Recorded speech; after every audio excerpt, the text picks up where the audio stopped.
السلام علیکم ورحمۃ اللہ وبرکاتہ۔ بزرگوں، دوستوں، اسلامی ماؤں اور بہنوں، ہم اور آپ دنیا کو خوبصورت بنانے میں، دنیا کو سنوارنے میں، دنیا کو کامیاب بنانے میں تو دوڑ دھوپ اور جد و جہد کر ہی رہے ہیں۔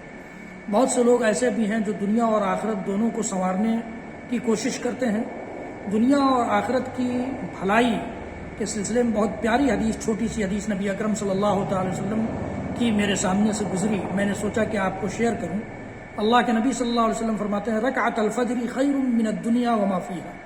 فجر کی 2 رکعت کی سنت، فرض نہیں، فرض کا کیا اجر اور ثواب اللہ تعالیٰ نے رکھا ہے، اللہ تعالیٰ بہتر جانتا ہے، لیکن اللہ کے نبی صلی اللہ علیہ وسلم نے فجر کی 2 رکعت سنتوں کی یہ فضیلت بتائی کہ دنیا اور دنیا کی ساری چیزوں سے بہتر ہے۔ اللہ اکبر! ایک دن فجر کی 2 رکعت سنت ہم پڑھ لیتے ہیں تو دنیا اور دنیا کی ساری چیزوں سے بہتر چیز ہمیں حاصل ہو گئی۔ تو روز اگر ہم اس کا اہتمام کرنے لگ جائیں، ہمارے بچے، ہمارے بڑے، ہماری خواتین، ہمارے نوجوان سب اس کا اہتمام کرنے لگ جائیں اور ہمارے گھر کے سارے ممبران اس کا اہتمام کرنے لگ جائیں، تو آپ سوچئے کہ ہم دنیا اور آخرت کی کس قدر بھلائی اپنے حصے میں سمیٹنے والے بن جائیں گے۔ اللہ تعالی ہم سب کو نیکیوں کی توفیق دے دے، نیک بنا دے، ہمارے بچوں کو، نوجوانوں کو، خواتین کو، بڑوں کو، سب کو نیک بنا دے۔